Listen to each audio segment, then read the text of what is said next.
જય Shri Krishna friends, cook with હરવામાં આપનું સ્વાગત છે। 5 જ મિનિટમાં બની જાય એવું આજે આપણે પાકા કેળાનું શાક બનાવવાનું છે। આ શાક આપણે એકદમ નવા મસાલા સાથે અને ટેસ્ટફુલ બનાવવાના છીએ અને સાંજ માટે તો આ શાક એકદમ પરફેક્ટ છે। અને જો મારી ચેનલ પર નવા હો તો મારી ચેનલને લાઈક, શેર અને સબસ્ક્રાઈબ જરૂરથી કરજો।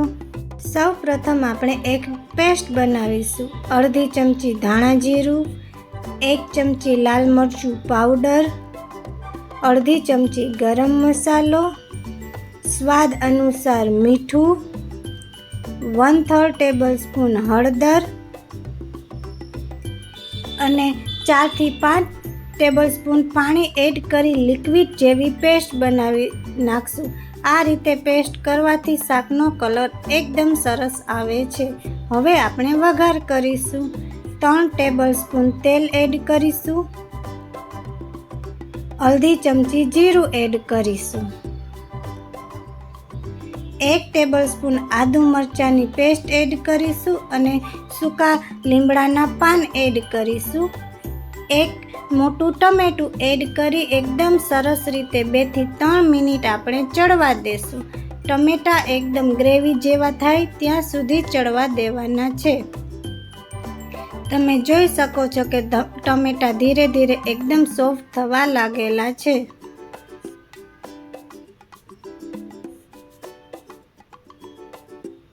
હવે આપણે જેમાં પેસ્ટ બનાવેલી હતી તે બધી પેસ્ટ એડ કરી દઈશું અને તેમાં અડધો બાઉલ પાણી એડ કરીશું। પાણી એડ કરી આપણે 3 થી 4 મિનિટ સુધી પાણીને ઉકળવા દેશું। બધા કહે છે કે કેળાના શાકમાં પાણી હોતું નથી, પણ આજે આપણે એક અલગ જ રીતે કેળાનું શાક બનાવવાના છીએ। પાણી ઉકળે એટલી વારમાં આપણે સાઈડમાં કેળા સુધારી લેશું। કેળા સુધારીને પહેલાં રાખવાના નથી। મેં આ 4 પાકા કેળા લીધેલા છે અને અતિશય પાકા કેળા લેવાના નથી, તો શાક પાણી પચકો થશે। હવે આપણે કેળાની છાલ ઉતારી લેશું ને જે તેમાં નસો આવે છે તે પણ રિમૂવ કરી દેશું અને જો જે પણ ખરાબ પાર્ટ હોય તે રિમૂવ કરી દેશું અને 4 કેળા રાઉન્ડ શેપમાં આપણે સુધારી લેશું। આ શાક 2 વ્યક્તિને થાય એટલું બને છે અને એકવાર તમે આ શાક સાંજે બનાવશો તો તમારે અઠવાડિયામાં જરૂરથી આ શાક 2 વાર તો બનાવવું જ પડશે। આ રીતે આપણે બધા કેળા સુધારી લેશું। ઘણા લોકો કહે છે કે કેળાનું શાક ભાવતું નથી, પણ એકવાર મારી રીતે બનાવશો તો ચોક્કસથી આ આંગળા ચાટતા રહી જશે। હવે આપણું પાણી સરસ ઉકળી ગયેલું છે અને તેલ પણ સરસ ઉપર આવી ગયેલું છે।